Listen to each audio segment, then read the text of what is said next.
அனைவருக்கும் வணக்கம். இந்த வீடியோவில் வந்து டே 10 டிஎன்பிஎஸ்சி ஸ்டடி பிளான் என்னென்ன லெசன்ஸ் படிக்கணும் அப்படின்னு சொல்லி ஆல்ரெடி வீடியோ வந்து அப்லோட் பண்ணியிருந்தோம்.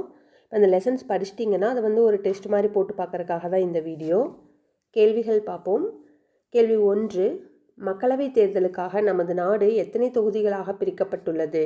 மக்களவைத் தேர்தலுக்காக நமது நாடு எத்தனை தொகுதிகளாக பிரிக்கப்பட்டுள்ளது? Option B 543.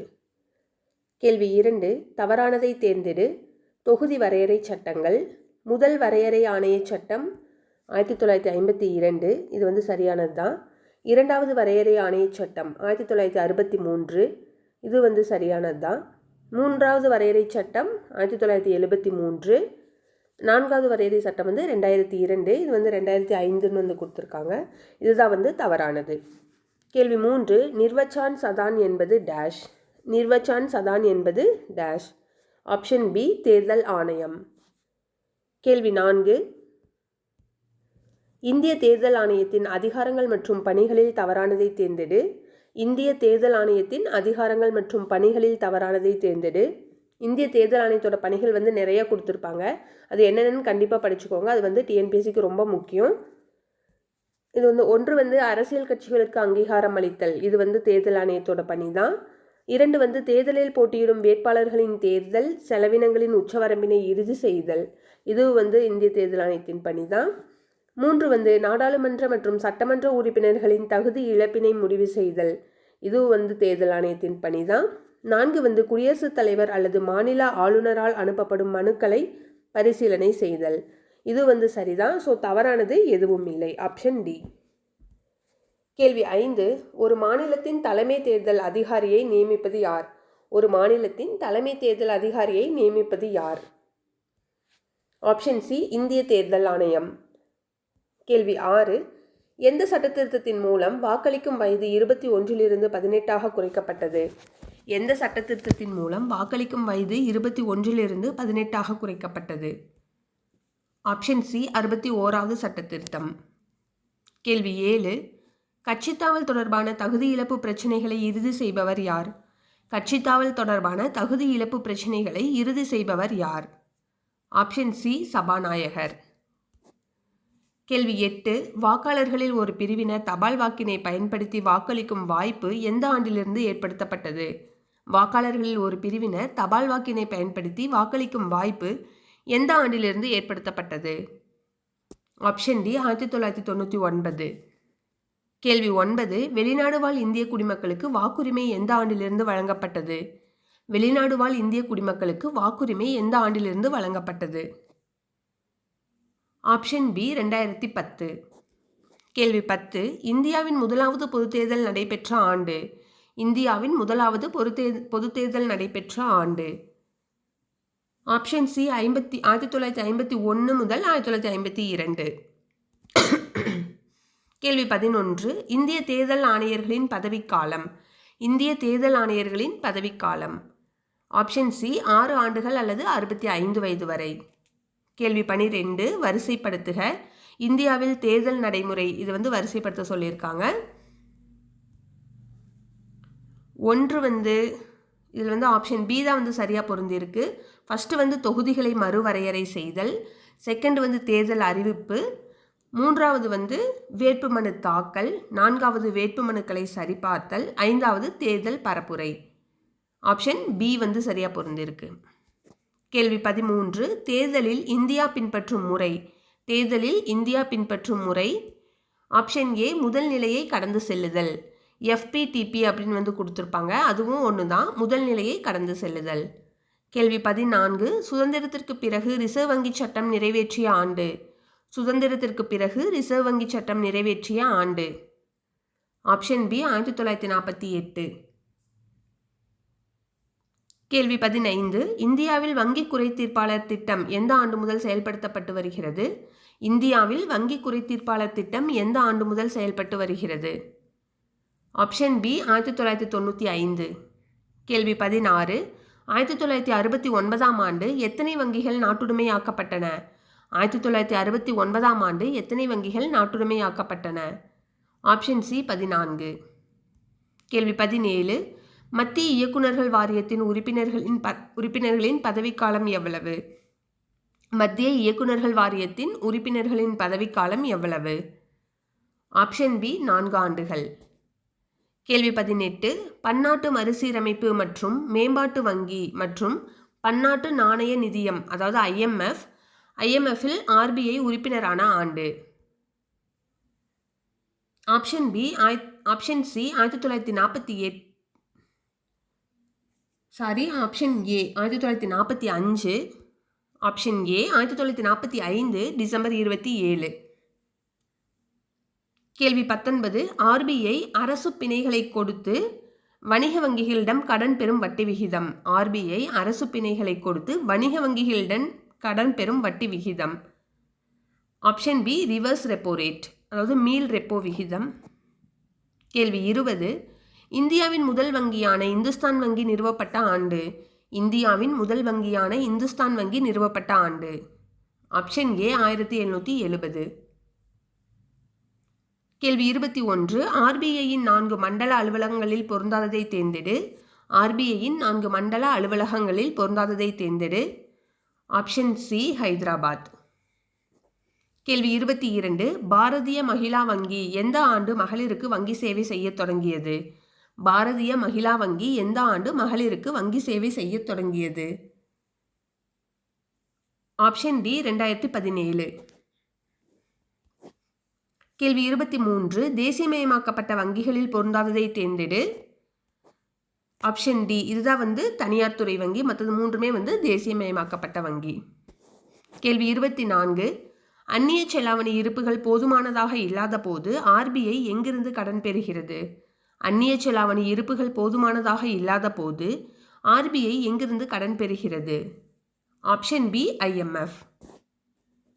கேள்வி 25. எங்கு நடைபெற்ற போரில் முத்துவடுகநாதர் கொல்லப்பட்டார்? எங்கு நடைபெற்ற போரில் முத்துவடுகநாதர் கொல்லப்பட்டார்? ஆப்ஷன் பி காளையார் கோவில். கேள்வி 26. வேலுநாச்சியார் ஹைதர் அலியை சந்தித்து பேசும்போது எந்த மொழியில் பேசினார்? வேலுநாச்சியார் ஹைதர் அலியை சந்தித்து பேசும்போது எந்த மொழியில் பேசினார்? Option B Urdu. கேள்வி 27. முதலில் நாம் காளையார் கோவிலை கைப்பற்றுவோம், பிறகு சிவகங்கையை மீட்போம் என்று கூறியவர் யார்? முதலில் நாம் காளையார் கோவிலை கைப்பற்றுவோம், பிறகு சிவகங்கையை மீட்போம் என்று கூறியவர் யார்? Option D Velunachiyar. கேள்வி 28. சிவகங்கை கோட்டைகள் எப்போது திறந்திருக்கும்? சிவகங்கை கோட்டைகள் எப்போது திறந்திருக்கும்? ஆப்ஷன் பி விஜயதசமி திருநாள். கேள்வி 29. சிவகங்கையை நோக்கி புறப்பட்ட படை யாருக்காக நடப்பட்ட நடுகளின் முன்பு வணங்கி சென்றது? சிவகங்கையை நோக்கி புறப்பட்ட படை யாருக்காக நடப்பட்ட நடுகளின் முன்பு வணங்கி சென்றது? ஆப்ஷன் பி உடையாள். கேள்வி 30. ஆண்கள் படைப்பிரிவுக்கு தலைமையேற்றவர் யார்? ஆண்கள் படைப்பிரிவுக்கு தலைமையேற்றவர் யார்?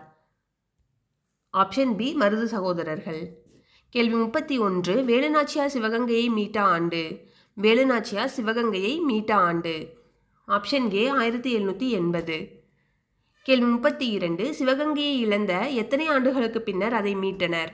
சிவகங்கையை இழந்த எத்தனை ஆண்டுகளுக்கு பின்னர் அதை மீட்டனர்? ஆப்ஷன் சி 8 ஆண்டுகள். கேள்வி 33. வேலுநாச்சியாருக்கு ஹைதர் அலியிடமிருந்து எத்தனை குதிரைப்படை வீரர்கள் அனுப்பப்பட்டனர்? வேலுநாச்சியாருக்கு ஹைதர் அலியிடமிருந்து எத்தனை குதிரைப்படை வீரர்கள் அனுப்பப்பட்டனர்? Option B 5000.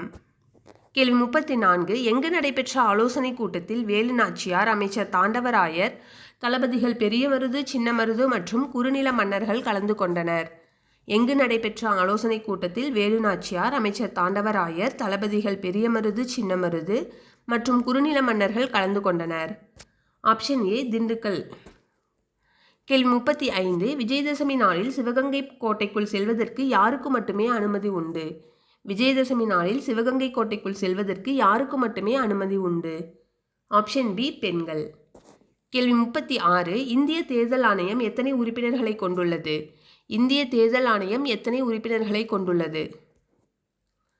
ஆப்ஷன் சி ஒரு தலைமை தேர்தல் ஆணையர் பிளஸ் 2 தேர்தல் ஆணையர்கள்.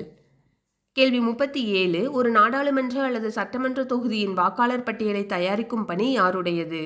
ஒரு நாடாளுமன்ற அல்லது சட்டமன்ற தொகுதியின் வாக்காளர் பட்டியலை தயாரிக்கும் பணி யாருடையது? ஆப்ஷன் சி தேர்தல் பதிவு அதிகாரி, அதாவது ERO. கேள்வி 38 வரிசைப்படுத்துக. தேர்தல் சீர்திருத்தங்கள் தொடர்பான குழுக்கள். இது ஃபர்ஸ்ட் தினேஷ் கோஸ்வாமி குழு, செகண்ட் இந்திரஜித் குப்தா குழு, மூன்றாவது வெங்கடாச்சலையா தேசிய ஆணையம், நான்காவது வீரப்ப மொய்லி ஆணையம். இது ரொம்ப இம்பார்ட்டன்ட். டிஎன்பிசியில் இந்த மாதிரி கொஷின்ஸ் கேட்பாங்க கண்டிப்பாக. ஆப்ஷன் ஏ சரியாக பொருந்திருக்கு. கேள்வி 39 கட்சியில் பிளவு வரும் சூழலில் கட்சித்தாவலின் அடிப்படைகள் பொருந்தாது என்று கூறிய சட்ட திருத்தம் எது? கட்சியில் பிளவு வரும் சூழலில் கட்சித்தாவலின் அடிப்படைகள் பொருந்தாது என்று கூறிய சட்ட திருத்தம் எது? ஆப்ஷன் சி 91வது சட்ட திருத்தம். கேள்வி 40 வயது வந்தோர் வாக்குரிமை மூலம் தேர்தல்கள் நடத்தப்பட வேண்டும் என்று கூறும் அரசமைப்பின் உறுப்பு எது? வயது வந்தோர் வாக்குரிமை மூலம் தேர்தல்கள் நடத்தப்பட வேண்டும் என்று கூறும் அரசமைப்பின் உறுப்பு எது? Option C 326. கேள்வி 41 தமிழ் செம்மொழியாக அறிவிக்கப்பட்ட ஆண்டு. தமிழ் செம்மொழியாக அறிவிக்கப்பட்ட ஆண்டு. Option B 2004. கேள்வி 42 இந்திய தொல்லியல் துறை இதுவரை கண்டுபிடித்த கல்வெட்டுச் சான்றுகளில் எத்தனை சதவீதம் தமிழ்நாட்டில் இருந்து கண்டுபிடிக்கப்பட்டவை? இந்திய தொல்லியல் துறை இதுவரை கண்டுபிடித்த கல்வெட்டுச் சான்றுகளில் எத்தனை சதவீதம் தமிழ்நாட்டில் இருந்து கண்டுபிடிக்கப்பட்டவை? Option C 60%. கேள்வி 43 வேற்றுமையில் ஒற்றுமை என்ற சொற்றொடர் ஜவஹர்லால் நேருவின் எந்த புத்தகத்தில் இடம்பெற்றுள்ளது? வேற்றுமையில் ஒற்றுமை என்ற சொற்றொடர் ஜவஹர்லால் நேருவின் எந்த புத்தகத்தில் இடம்பெற்றுள்ளது? Option A discovery of India. கேள்வி 44 தவறானதை தேர்ந்தெடு. இது என்னென்னு எங்கெங்கே பொருந்திருக்குன்னு கேட்டிருக்காங்க. பஞ்சாப் பாங்க்ரா தான், குஜராத் தாண்டியா அண்ட் கார்பா, உத்தரப்பிரதேசம் தவறாக பொருந்திருக்கு. இது உத்தரகாண்டில் ஆடுறது. அசாம் பீஹூ வரும், அது சரிதான். ஆப்ஷன் சி தான் தவறாக பொருந்திருக்கு. கேள்வி 45 இந்தியாவில் எத்தனை மொழி குடும்பங்கள் உள்ளன? இந்தியாவில் எத்தனை மொழி குடும்பங்கள் உள்ளன? Option B 4. கேள்வி 46 இந்தியாவில் குறைவான மழைப்பொழிவு உள்ள பகுதி எது? இந்தியாவில் குறைவான மழைப்பொழிவு உள்ள பகுதி எது? Option C Jaisalmer. கேள்வி 47 இந்திய அரசமைப்பு சட்டத்தின் அலுவல் மொழிகள் பற்றிய அட்டவணை எது? இந்திய அரசமைப்பு சட்டத்தின் அலுவலக மொழிகள் பற்றிய அட்டவணை எது? ஆப்ஷன் சி 8வது அட்டவணை. கேள்வி 48 இந்தியாவின் முதலாவது பொதுத் தேர்தலில் எத்தனை கட்சிகள் போட்டியிட்டன? இந்தியாவின் முதலாவது பொதுத் தேர்தலில் எத்தனை கட்சிகள் போட்டியிட்டன? Option C 54. இந்த வீடியோவில் இருக்கிற நிறைய கொஷின் எல்லாமே டிஎன்பிஎஸ்சி ப்ரீவியஸ் இயர் கொஷின்ஸ் தான். கேள்வி 49 மக்கள் பிரதிநிதித்துவ சட்டம் ஆண்டுகளில் பொருந்தாததை தேர்ந்தெடு. மக்கள் பிரதிநிதித்துவ சட்டம் 1950 சரிதான், 51 சரிதான், 66 சரிதான், 69 தான் தவறானது. கேள்வி 50 இந்தியாவிற்கு வெளியில் ரூபாய் நோட்டுகள் டேஷ். இந்தியாவிற்கு வெளியில் ரூபாய் நோட்டுகள் டேஷ். Option B அச்சிடப்படுவதில்லை. அவ்வளோதான், 50 கேள்விகள் இருக்குது. டெய்லி எங்களோட ஸ்டடி பிளானை ஃபாலோ பண்ணிங்கன்னா கண்டிப்பாக உங்களுக்கு யூஸ்ஃபுல்லாக இருக்கும். டெஸ்ட் எழுதிட்டு மார்க்ஸ் எவ்வளோன்னு கமெண்ட் பண்ணுங்கள். நன்றி, வணக்கம்.